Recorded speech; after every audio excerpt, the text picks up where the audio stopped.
All right, so my name is Mircea. I'm here today with my colleague Simon, representing the Veramo Labs team, which is an R&D team within Consensus Mesh. And we want to present some of the tooling that we built to help us navigate the identity and verifiable data space. So the tool that I want to introduce to you now is called Veramo. It's one of the, let's say, children of the Uport project that you might have heard Michael mention at the beginning. And it serves as a base layer for verifiable data and decentralized identity.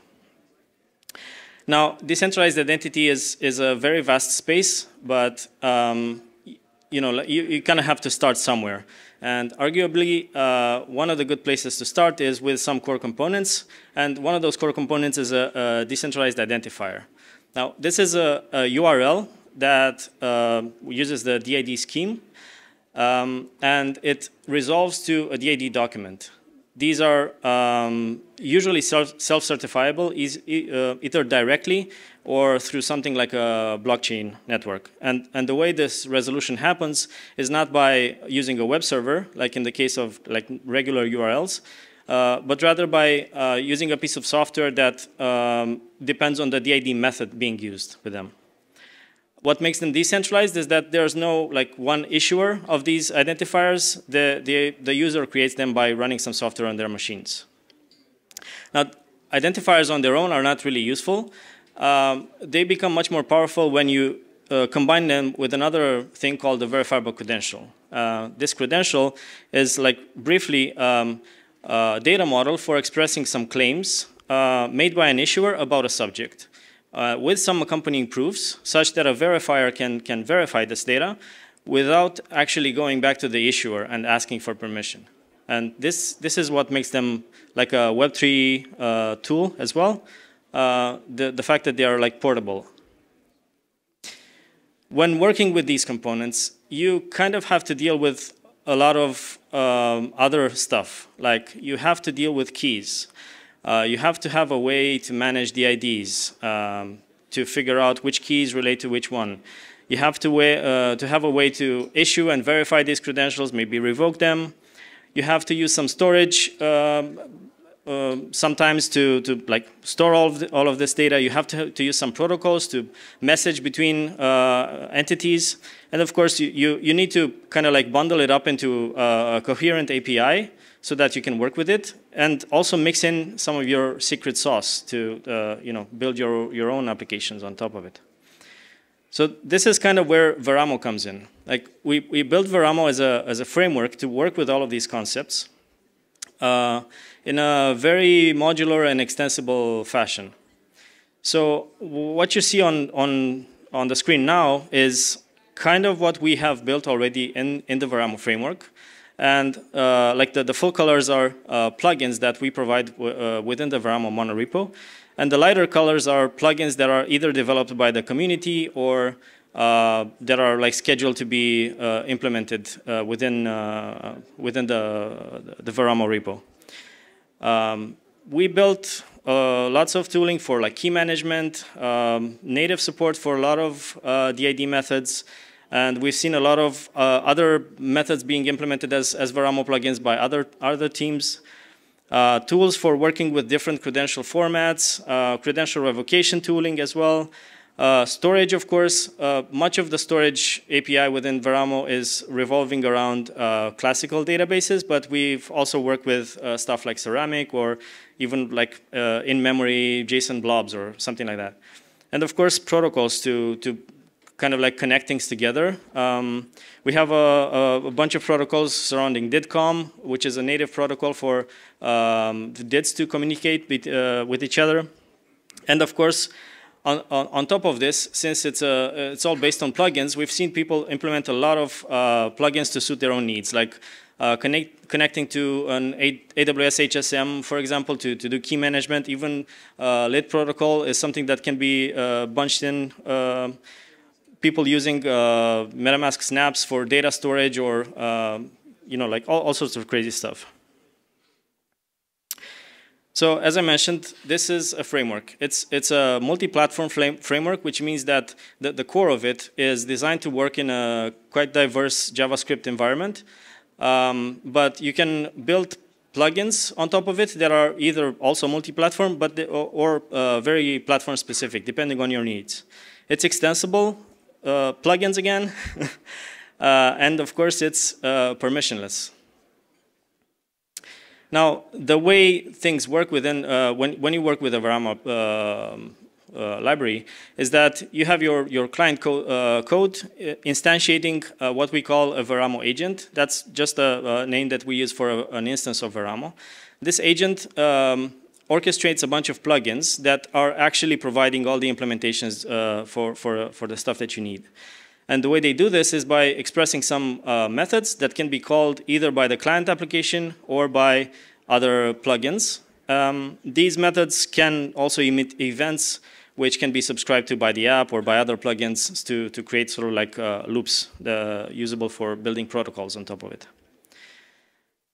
And this is kind of how it looks when you want to work with it. TypeScript is the native language of Veramo, and in this example, I'm showing off just a simple initialization of the library with a bunch of plugins, some code to create the ID, and also some code to issue a credential about that DID. And important thing to note here is that the plugins that you use depend on your application, and you kind of don't have to bundle everything together to use it. You can just mix and match depending on the use case. And in this example, I'm just using those 3 plugins because that's all that's needed to issue a credential. But if you wanted to do something else, like just verify credentials, you'd use a credential plugin plus like a resolver or something like that. That's not the only way to use it, though. We also built a system to take all of the functionality that these plugins provide and express it as an open API spec, which means that you can run these agents as servers and connect to them using open API, which also means that you can technically create SDKs for other languages to connect to one of these agents and still use this functionality. And also we built some tooling to to help debug or even run these servers from simple command line application. It's using a fairly complex configuration. I mean, you can make it as complex as you want, but you can run these agents based on a config file that you provide. So typically, you would the way you'd use this is by just integrating the Veramo logic inside of your business logic as a library.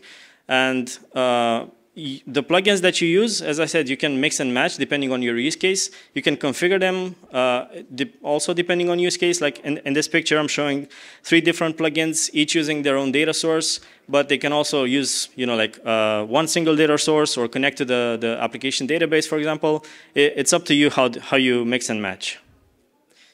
And importantly, when you use the OpenAPI functionality, you can also create what we call remote plugins, which, like in this example, for example, I'm showing a key manager plugin connected to a hardware security module and an agent expressing just that functionality. And then another agent that's actually in the application using that remote plugin for key management as if it were a local plugin. And importantly, for all the other plugins and for the application itself, the API remains exactly the same. So it's essentially just a configuration switch about how you combine this functionality. And actually, my colleague Simon will show some code where we mix and match some of these plugins to create some tiny reputation example. And of course, like since these plugins can run remotely, it also means that the whole agent can run remotely, and you can use just a thin layer on top of it to provide the functionality. But again, importantly, the code that you wrote for the application is exactly the same as you would have used if you were instantiating the functionality locally. And these plugins can come in multiple layers. Like there's a top layer of plugins providing functionality to Veramo and to the application, but they can also have their own kind of like sub plugins. And we actually use this pattern a lot in our own implementation. Like the Key Manager plugin uses multiple different KMS like key management systems implementations, which allows us to connect to different types of key management. Like you can have some keys in memory in the application space, but you can also connect to like a Web3 wallet like MetaMask or a lit protocol. And also the same goes for storage. Like you could connect to an SQL database or use Ceramic as a backing layer. And yeah, it's a kind of up to you how you define these layers. And for anyone interested, I added some links to the slide. If like there are links to getting started, and my colleague Simon is going to show a bunch of examples of how you could use some of these tools to build some reputation use cases.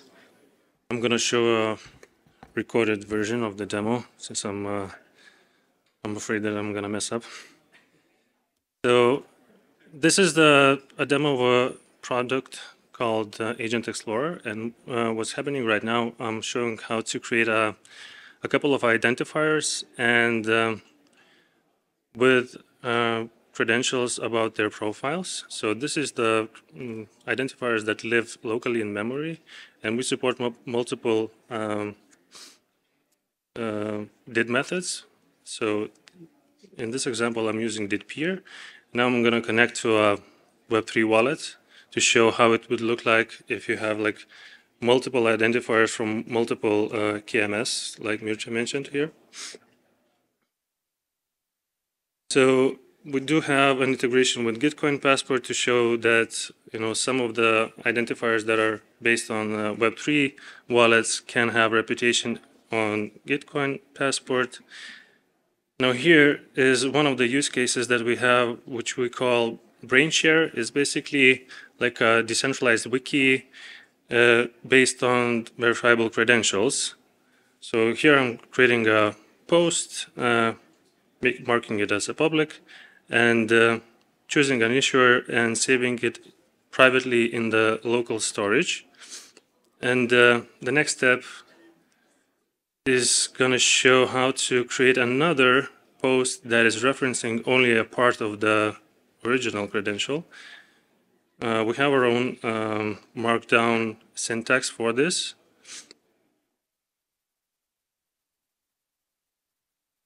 So this is like a reference post, which looks like this. You can expand it or collapse it. And of course, you can leave reactions. The reactions are also credentials, and everything is what you're seeing right now is locally stored on the browser. Here's a list of credentials that I've just created. These are profile credentials. This is the post.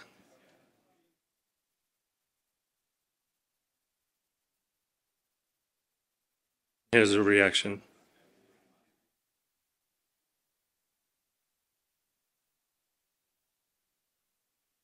Another functionality is you can discover information about the DIDs. So here I was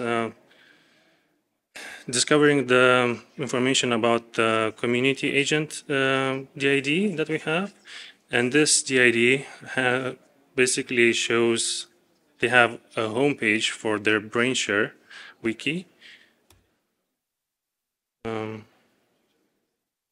This is the DID document of the DID.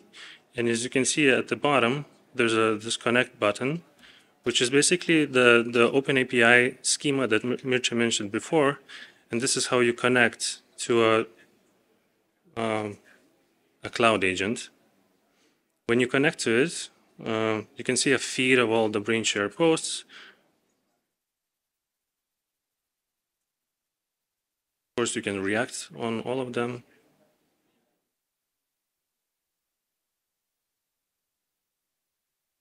We also have this kudos functionality. These credentials are coming from our Discord bot. Of course, you can create these kudos directly in the Agent Explorer as well. And this is one of the interesting parts for me personally. So what I'm showing right now is the graph of all the data in the community agent and how all the identifiers and all the personalities connect to each other using verifiable data.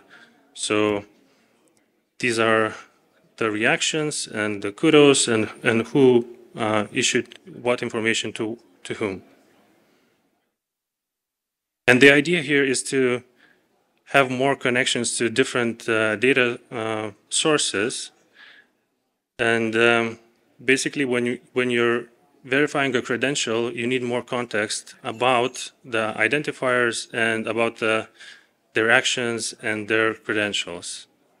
So you can see. So what I'm doing right now is like taking the public data about this DID and copying it to my private local storage, and I can switch the agents up top here. And the last thing I'm going to demo here is taking one of these brain share posts and sharing it to the public agent.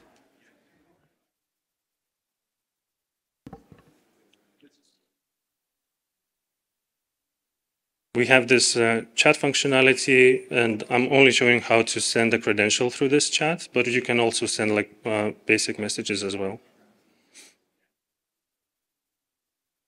As you can see in the public feed, now we have a post from an anonymous DID, but we don't have profile information about it.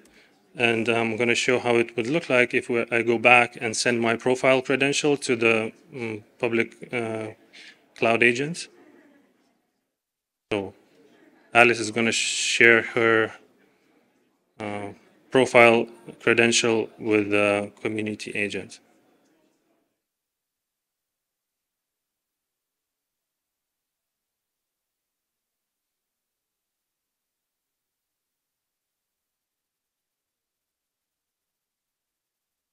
So as you can see, the both credentials came through. And in the feed, we're going to have the issuer of the post not as anonymous anymore.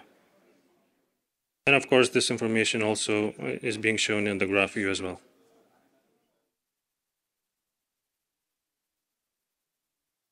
Yeah, that's it. I guess one of the interesting things that Mircho didn't mention, or do you want to take it?